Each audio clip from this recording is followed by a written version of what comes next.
The phone call that would destroy my marriage came at 11:47 p.m. on a Tuesday. I wasn't supposed to hear it, of course.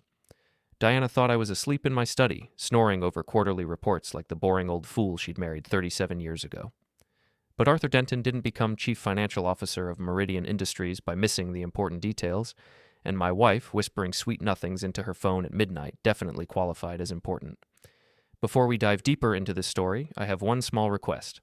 Please subscribe, drop a like, comment, and hit that hype button to boost this channel so more people can discover these incredible Reddit stories. He'll never see it coming, babe. Diana's voice drifted through the crack in the door.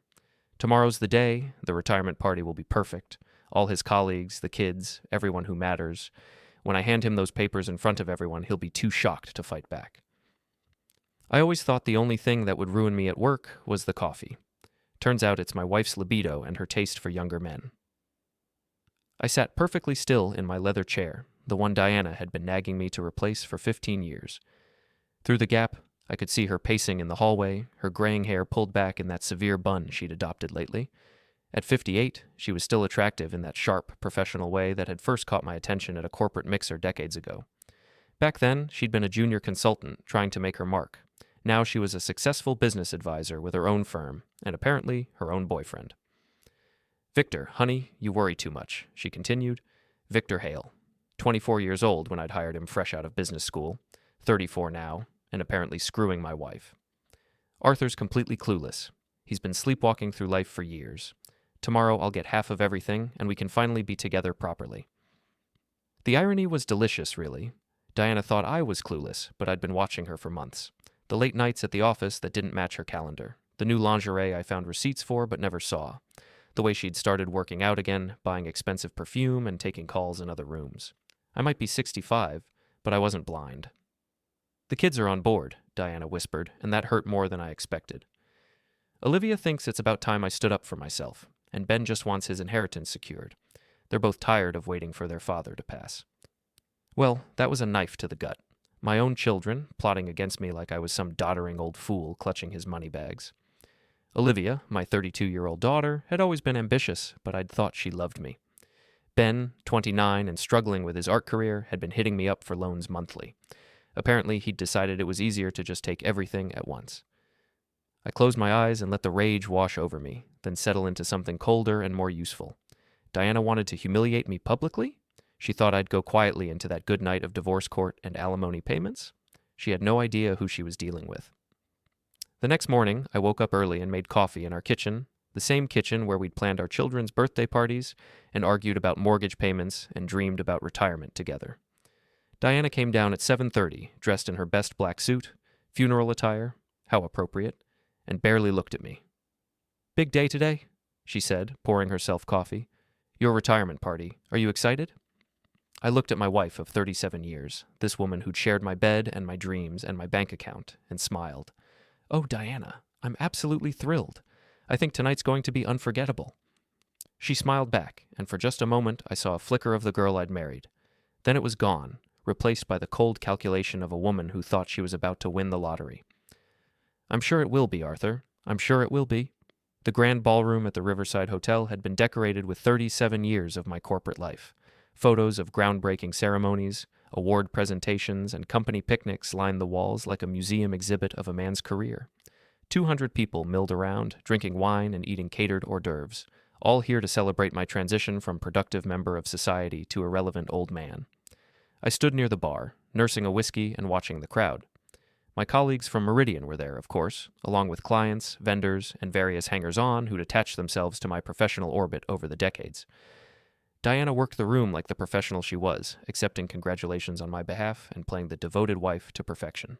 "Dad!" Olivia appeared at my elbow, looking stunning in a red dress that probably cost more than most people's rent. She kissed my cheek with just enough warmth to fool the cameras. "This is such a wonderful turnout. Mom did an amazing job organizing everything." "She certainly did," I agreed, watching Diana laugh at something Victor Hale was whispering in her ear. He'd positioned himself near the front of the room, handsome and confident in his expensive suit. My money had probably paid for that suit through the salary increases I'd approved over the years. "Your mother has always been good at organizing things." Ben joined us, looking uncomfortable in his only decent suit. My son had inherited his mother's sharp features, but none of her social grace. He was fidgeting with his tie and scanning the room like he was looking for escape routes. "When do you give your speech?" he asked. "I've got plans later." "Soon," I said. "Very soon." The hotel's event coordinator appeared at my side, a nervous young woman with a clipboard and a strained smile. "Mr. Denton, we're ready for your remarks whenever you are." I nodded and made my way to the small stage they'd set up at the front of the room. The microphone squealed briefly as I tapped it, and the crowd settled into expectant silence. Diana stood directly in front of the stage, her purse clutched tightly in both hands. Inside that purse, I knew, were the divorce papers she planned to serve me in front of everyone I'd ever worked with.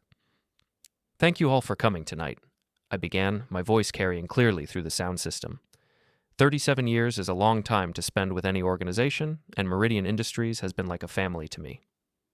Polite applause rippled through the crowd.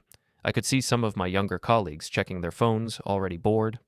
The older ones, the ones who remembered when I'd saved the company from bankruptcy in the recession of 2008, were paying closer attention. "I've learned a lot over the years," I continued, "about business, about leadership, about loyalty, but mostly I've learned about people, about who you can trust and who you can't, about who stands by you when things get tough and who disappears the moment they smell weakness." Diana's smile was starting to look strained. She shifted her weight from one foot to the other, her knuckles white around her purse handle. "I've also learned that sometimes the people closest to you, the ones you trust most, are the ones planning to stab you in the back." I paused, letting that sink in. "The ones who think you're too old, too stupid, too trusting to see what's right in front of your face." A murmur ran through the crowd. This wasn't the typical retirement speech they'd been expecting. Diana took a step forward, her face pale but determined. "Arthur," she called out, her voice artificially bright. "Before you continue, I have something for you, a little surprise." She reached into her purse and pulled out a manila envelope, holding it up for everyone to see. "I wanted to do this publicly, in front of all our friends, so there could be no misunderstanding." The room fell completely silent. Even the waiters stopped moving. Diana walked up to the stage and handed me the envelope, her eyes bright with triumph. "Arthur Denton," she said clearly, her voice carrying to every corner of the room. "You are hereby served with divorce papers. Our marriage is over." The silence stretched for what felt like an eternity. I could hear cameras clicking, phones buzzing with text messages, the soft gasp of 200 people witnessing a public execution. Diana stood there with her chin raised, waiting for me to crumble, to beg, to make a scene that would justify everything she'd done. Instead, I opened the envelope and read through the papers calmly, as if I were reviewing a quarterly budget report. The legal language was standard: irreconcilable differences, division of assets, spousal support. Diana's lawyer had done thorough work. "Well," I said finally, looking out at the crowd, "this is certainly a surprise." I pulled a pen from my jacket pocket, the same gold pen Diana had given me for our 10th anniversary, and signed the papers without hesitation. The scratching of ink on paper seemed unnaturally loud in the silent ballroom. "There you go, Diana," I said, handing the papers back to her, "all signed and legal." She took them with shaking hands, clearly not expecting such an easy victory. Around the room, I could see people whispering, their faces a mixture of shock, embarrassment, and voyeuristic excitement. My children stood near the back, Olivia smiling smugly while Ben looked like he wanted to disappear into the floor. "I suppose that concludes my retirement party," I said into the microphone. "Thank you all for coming, and enjoy the rest of your evening." I stepped down from the stage and walked toward the exit, my footsteps echoing in the silent ballroom. As I reached the door, I turned back one last time. "Oh, and Diana," I called out, "you might want to call your lawyer tomorrow. I think you're going to need him." The house felt different when I returned from the party. Emptier somehow, though nothing had actually changed. Diana wouldn't be home for hours. She was probably celebrating with Victor and whoever else had been in on her little surprise. I poured myself 3 fingers of bourbon and sat in my study, surrounded by the awards and photographs that documented a lifetime of work. My phone had been buzzing constantly since I left the hotel. Text messages from colleagues, voicemails from reporters, missed calls from numbers I didn't recognize. The video of Diana serving me divorce papers was probably already on social media, spreading through our social circle like wildfire. By tomorrow, everyone in town would know that Arthur Denton had been publicly humiliated by his wife of 37 years. Perfect. I turned off my phone and opened my laptop, navigating to a series of password-protected files I'd been building for months. Bank statements, legal documents, financial records. and most importantly, a detailed timeline of every suspicious activity Diana had engaged in over the past year. I might be old, but I wasn't stupid, and I certainly wasn't unprepared. The next morning, I drove to Kyle's bar on the other side of town. The Copper Penny was the kind of place where retired cops and construction workers went to drink away their problems, all dark wood and dim lighting and the comfortable anonymity of shared disappointment. Kyle Murphy had been my best friend since college, back when we'd both thought we were going to change the world. He'd become a detective instead, spending 30 years cleaning up other people's messes before buying this place with his pension. I found him restocking the bar for the lunch crowd, his gray hair tied back in a ponytail that his ex-wife had always hated. Kyle looked up when I walked in, his weathered face creasing into a grin. Well, well, if it isn't the most famous retiree in the city, he said, pouring me a beer without being asked. Saw the video on Facebook this morning? Diana really went for the jugular, didn't she? She certainly tried, I agreed, settling onto a bar stool.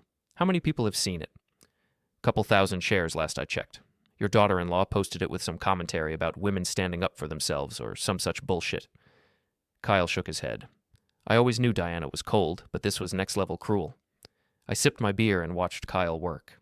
We'd known each other for 45 years, through marriages and divorces, career changes, and personal disasters. If anyone could understand what I was planning, it would be him. Kyle, I said carefully, hypothetically speaking, if someone wanted to conduct a very thorough background check on a person, how would they go about it? Kyle paused in his glass polishing and looked at me sharply.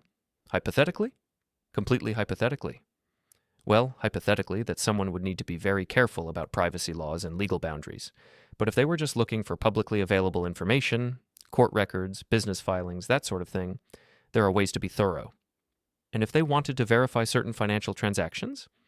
Again, hypothetically. Kyle set down his glass and leaned across the bar. Arthur, what exactly are you planning? I smiled and finished my beer. Nothing illegal, Kyle. Nothing that would require your professional expertise or compromise your conscience. I'm just a curious old man who wants to understand how his marriage fell apart. Uh-huh. Kyle didn't look convinced, but he didn't press the issue. Hypothetically speaking, of course, I might know some people who specialize in finding publicly available information, for a fee. That would be very helpful, hypothetically. I left Kyle's bar with a business card for a private investigation firm and a clear conscience. Everything I was planning was perfectly legal, if not entirely ethical. Diana wanted to play hardball? She was about to learn that I'd been in the major leagues while she was still in Little League. That afternoon, I drove to my lawyer's office downtown. Margaret Chen, Maggie to her friends, had been handling my legal affairs for 15 years. She was brilliant, ruthless, and completely without sentimentality when it came to business. Her office occupied half a floor in one of the city's most prestigious buildings, all glass and steel and intimidating hourly rates. Arthur, she said, standing to greet me as her secretary showed me in. I heard about last night. I'm so sorry. Don't be, I said, settling into the leather chair across from her desk. I'm not. Maggie raised an eyebrow. She was in her early 40s, impeccably dressed, with the kind of sharp intelligence that made opposing lawyers nervous. You're not sorry that your wife of 37 years served you divorce papers in front of 200 people? Not even a little bit, I confirmed. In fact, I'm grateful. She's made this much easier than I expected. I spent the next 2 hours going over the financial arrangements I'd been putting in place for months. The offshore trust, the asset transfers, the carefully timed retirement that would shield most of my wealth from Diana's grasping hands. Maggie listened without comment, occasionally making notes or asking clarifying questions. This is all perfectly legal, she said finally. Aggressive, but legal. The timing is particularly elegant. Everything was in place before she filed, so there's no question of hiding assets. I learned from the best, I said. You've been a good teacher, Maggie. Arthur, I have to ask. Are you sure about this? Divorce is difficult enough without turning it into a war. I thought about Diana whispering to Victor on the phone, about my children applauding my public humiliation, about 37 years of marriage ending with a manila envelope and a smug smile. She started the war, Maggie. I'm just going to finish it. The call came 3 days later, while I was eating breakfast and reading the financial section of the newspaper. Diana had been staying at Victor's apartment since the party, giving us both space to process what had happened. The house felt peaceful without her constant presence, like a museum of better times. Arthur? Diana's voice was strained, lacking its usual confidence. We need to talk. Good morning, Diana. How are you settling in at Victor's place? A pause. How did you? Never mind. Arthur, my lawyer, called. There seems to be some confusion about our assets. I folded the newspaper carefully and set it aside. What kind of confusion? He says most of our money is gone, transferred somewhere. That can't be right, can it? I'm sure I don't know what you mean, Diana. Perhaps you should speak with your lawyer about it. Don't play games with me, Arthur. The mask was slipping now, revealing the anger underneath. Where is our money? My money, I corrected gently. And it's exactly where it's supposed to be. Safe, secure, and completely out of your reach. The silence stretched for nearly a minute. When Diana spoke again, her voice was quiet. What have you done? Nothing illegal, I assure you. I simply took some financial advice about protecting my assets in retirement. Very common, really. Most people just don't do it quite so thoroughly. You snake. You planned this. Diana, please. Language. I was enjoying this more than I probably should have. I simply prepared for the possibility that my marriage might not last forever. Given your recent behavior, that seems to have been wise planning. She hung up without another word. That afternoon, I drove to the office building where Diana ran her consulting firm. I'd been there many times over the years, attending Christmas parties and company picnics, playing the supportive husband while she built her career. The receptionist recognized me and buzzed me through to Diana's corner office without question. Diana was on the phone when I walked in, arguing with someone about payment schedules and contract terms. She looked up and saw me, her face going pale. I'll call you back, she said into the phone, then hung up and stared at me. What are you doing here? I thought we should talk in person, I said, settling into the chair across from her desk. Clear the air, so to speak. Diana's office was expensively decorated, all modern furniture and abstract art. Photos of her with various business leaders lined the credenza behind her desk, but I noticed she'd already removed the pictures of our family, erasing me from her life, one frame at a time.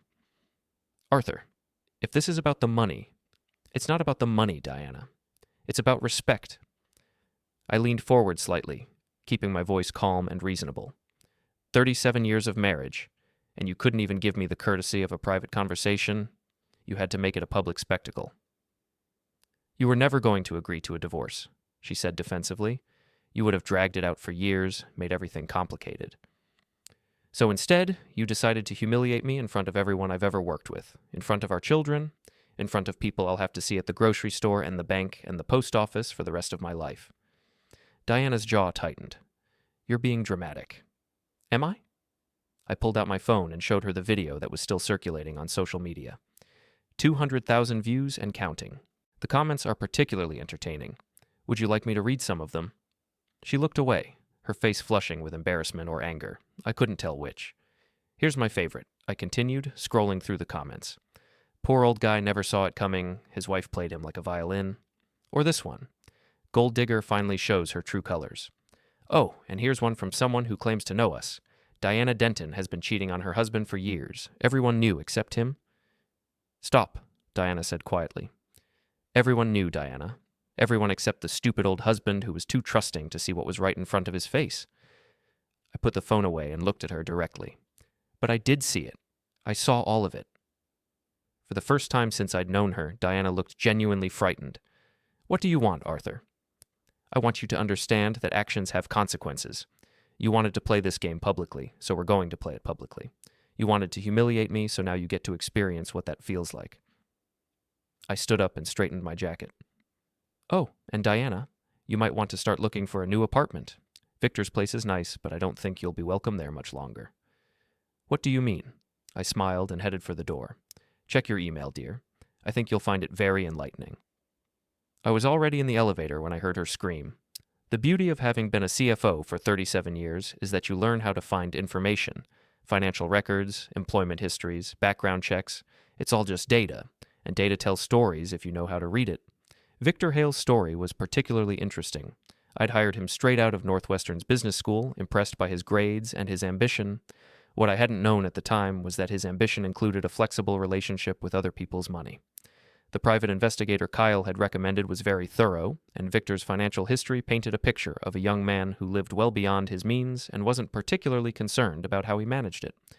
Credit card fraud in college, charges dropped when his wealthy parents made restitution, a pattern of expense account irregularities at his previous job, nothing prosecutable, but enough to make him unemployable at any major firm. and most recently, some very creative bookkeeping at his current position that would definitely interest his employers if someone were to bring it to their attention. Which I did. The email I'd sent to Victor's boss was a masterpiece of concerned citizenship. I'd discovered some irregularities in financial documents that had accidentally been included in a client presentation, and I felt obligated to report them. I included detailed spreadsheets, bank records, and a timeline of suspicious transactions. Everything was completely legal. Public records, mostly, obtained through proper channels. Victor was fired that same afternoon. Diana called me that evening, her voice shaking with rage. "You destroyed him," she said without preamble. "Victor lost his job because of you." "Victor lost his job because he's a thief," I replied calmly. I simply made sure his employers were aware of his creative accounting practices. He was going to pay it back. I'm sure he was, Diana. Just like he was going to pay back the money he stole in college and the expense accounts he padded at his last job. Victor has quite a pattern of financial irregularities. You had him investigated. I had publicly available records compiled. There's a difference. Diana was quiet for a long moment. When she spoke again, her voice was smaller, less confident. "Arthur, we need to talk. Really talk. Maybe we can work something out." "I'm afraid it's too late for that, Diana. You made your choice when you decided to humiliate me publicly. Now you get to live with the consequences. What do you want? Money? I'll give you whatever you want." I almost laughed. "With what money, Diana? Your boyfriend is unemployed and unemployable. Your business is struggling. Yes, I know about the clients you've lost and the contracts that have been canceled. Apparently, being publicly associated with a cheating wife isn't good for business relationships. You're destroying my life." "No, Diana, you destroyed your own life. I'm just making sure everyone can see the wreckage clearly." The next morning, I received a visit from my children. Olivia and Ben arrived together, both looking grim and determined. I invited them in and made coffee, playing the role of the concerned father, even though I knew exactly why they were there. "Dad," Olivia began, settling onto the couch in the living room where she'd opened Christmas presents as a child, "we need to discuss the situation with Mom." "What situation is that, sweetheart?" Ben shifted uncomfortably in his chair. "The money, Dad. Mom's lawyer says you've hidden everything offshore. That's not legal, is it?" "Everything I've done is completely legal, Ben. I've simply protected my assets from what appears to have been a very calculated attempt to defraud me." "Defraud you?" Olivia's voice rose. "She's your wife. She's entitled to half of everything." "She was my wife," I corrected. "She ended that relationship when she served me divorce papers in front of 200 people, and she's entitled to exactly what the law requires, which is significantly less than half of everything." My children exchanged glances, and I could see the calculation in their eyes. They weren't here out of concern for their mother.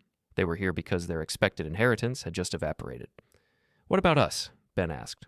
"What about the trust funds you set up? Our inheritance?" I sipped my coffee and studied my son. This man I'd raised and supported and loved unconditionally for 29 years. "What about them? Are they safe from whatever you've done with the rest of the money?" And there it was. The real reason for this visit.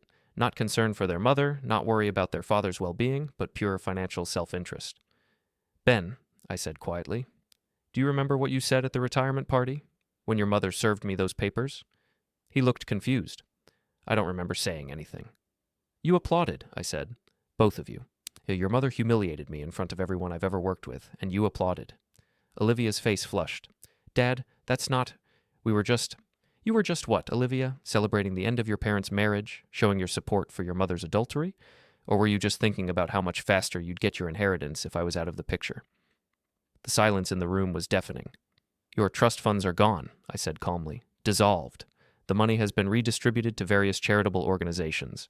I'm sure they'll put it to better use than you would have." Ben went white. "You can't do that. That money was ours." "That money was mine, Ben.